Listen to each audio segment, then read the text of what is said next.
Le Seigneur soit avec vous. Évangile de Jésus-Christ selon saint Luc. Gloire à toi, Seigneur. En ce temps-là, la foule se pressait autour de Jésus pour écouter la parole de Dieu, tandis qu'il se tenait au bord du lac de Génézareth. Il vit 2 barques qui se trouvaient au bord du lac. Les pêcheurs en étaient descendus et ils lavaient leurs filets. Jésus monta dans une des barques qui appartenait à Simon et lui demanda de s'écarter un peu du rivage. Puis il s'assit et de la barque, il enseignait les foules. Quand il eut fini de parler, il dit à Simon : « Avance au large et jetez vos filets pour la pêche. » Simon lui répondit : « Maître, nous avons peiné toute la nuit sans rien prendre. Mais sur ta parole, je vais jeter les filets. » Et l'ayant fait, ils capturèrent une telle quantité de poissons que leurs filets allaient se déchirer. Ils firent signe à leurs compagnons de l'autre barque de venir les aider. Ceux-ci vinrent et ils remplirent les 2 barques à tel point qu'elles enfonçaient.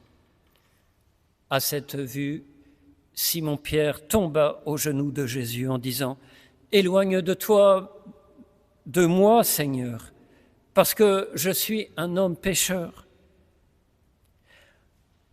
En effet, un grand effroi l'avait saisi, lui et tous ceux qui étaient avec lui, devant la quantité de poissons qu'ils avaient pêchés, et de même Jacques et Jean, fils de Zébédée, les associés de Simon.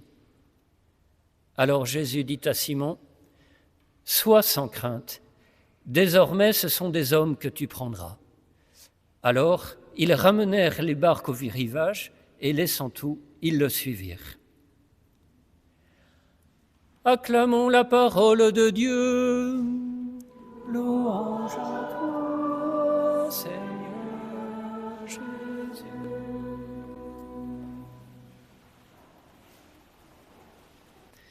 Alors, cette parole, cet évangile qui commence par la parole de Dieu, justement. La foule vient auprès de Jésus et Luc nous dit en quelques mots quelque chose d'incroyable. La foule se pressait autour de Jésus pour écouter la parole de Dieu. Cette certitude que Jésus porte déjà tout au début de son ministère, nous sommes au début de l'Évangile, il porte déjà la parole de Dieu. Et voilà que nous allons découvrir que cette parole de Dieu ne cesse de nous mettre au large, ne cesse de se répandre. Elle a une profusion, elle a une qualité de croissance qui nous envoie jusqu'au bout du monde. Qu'est-ce que c'est que Jésus qui dit la parole de Dieu ? Peu avant, Jésus était à la synagogue et il enseignait. Il prend donc les rouleaux de la Torah et puis il commente. Et il commente avec tellement de personnalité, d'autorité, de connaissance intime du Père que les personnes comprennent que ce qu'il est en train de dire, ce n'est pas simplement un commentaire autorisé, c'est la parole de Dieu. Vous avez tous fait l'expérience, frères et sœurs, en lisant, par exemple, les 5 premiers livres de la Bible, parfois de vous demander, mais qu'est-ce qu'il faut en faire ? Que faire de ces guerres qu'on nous raconte, par exemple, dans le livre de l'Exode et ainsi de suite ? Eh bien, Jésus connaît tellement le souffle de l'Esprit Saint que quand il lit la Torah, elle devient vivante.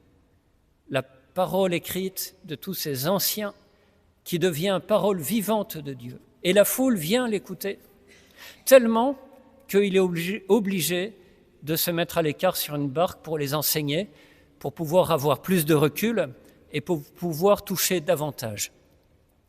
Mais on voit que cette parole est tellement attirante, tellement phosphorescente, que déjà il y a ce phénomène de la mise au large. Jésus déjà obligé de s'écarter de la terre. Ce faisant, il est avec ces 3 pêcheurs, et voilà que cette parole vivante éblouissante, créatrice, vient frapper le cœur de ces trois pécheurs. Exactement comme chaque dimanche lorsque nous nous asseyons et que nous écoutons la parole de Dieu. Vous remarquerez dans la feuille d'information ce petit mot pour nous inviter à vraiment profiter de la nourriture de la parole de Dieu. Le cœur de Pierre se retrouve nourri de ce qu'il entend. Et qu'est-ce qu'elle fait, cette parole de Dieu? Elle le fait passer de sa vie de métier, de cet homme qui pêche des poissons, avec peut-être sa vie de famille, ses soucis financiers, ses problématiques de son pays, comme nous autres, nous avons des problématiques de notre époque. Et voilà que cette parole vient faire germer le royaume des cieux au milieu de cette vie terrestre où nous vivons, nous poussons et nous mourons. Mais justement, elle est là, cette parole. Elle remplit le cœur de Pierre. Elle lui donne une perspective nouvelle. Ma vie n'est pas que simplement naître, grandir et mourir. Ma vie est un passage. Ma vie est une communion à ce royaume des cieux.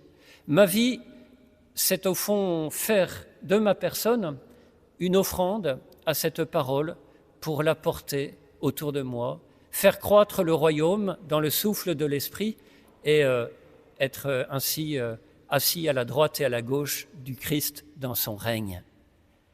Et Jésus, qui perçoit bien que cet homme-là a été touché, et il lui dit, eh bien alors toi, va au large.